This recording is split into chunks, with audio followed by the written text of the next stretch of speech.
টানা ৬ দিনের প্রবল বর্ষণ ও পাহাড়ি ঢলে চট্টগ্রামের চন্দনাইশ উপজেলার কাঞ্চনাবাদ ইউনিয়নের বিভিন্ন এলাকা প্লাবিত হয়েছে।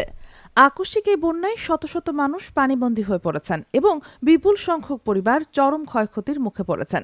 এই দুর্যোগপূর্ণ মুহূর্তে দুর্গত এলাকার বন্যার্তদের প্রতি ভালোবাসার হাত বাড়িয়ে পাশে দাঁড়িয়েছেন কাঞ্চনাবাদ ইউনিয়ন পরিষদের সম্ভাব্য চেয়ারম্যান পদপ্রার্থী মোহাম্মদ রফিকুল ইসলাম।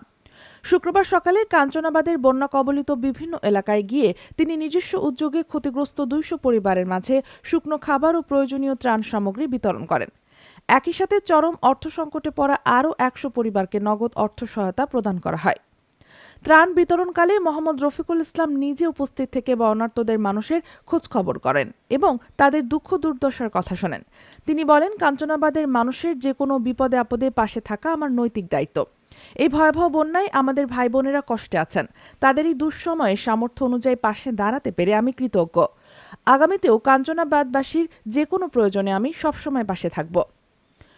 ত্রাণ ও নগদ অর্থ বিতরণকালে আরও উপস্থিত ছিলেন স্থানীয় ইউপি সদস্য আব্দুল আলিম, আব্দুল হামিদ, কামাল উদ্দিন, মোহাম্মদ হেলাল উদ্দিন, মোজাম্মেল আলী, মোহাম্মদ ইব্রাহিম খোকন, মোহাম্মদ মানিক, মোহাম্মদ আজাদ, মোহাম্মদ সাইফুল, মোহাম্মদ সাদেক, মোহাম্মদ আরিফ, আব্দুল মাবুদ, মোহাম্মদ ইসমাইল, ইমন, ফেরদৌস, সোহেল, বেলাল ও দিদার সহ স্থানীয় গণ্যমান্য ব্যক্তিবর্গ এবং যুব সমাজের নেতৃবৃন্দ।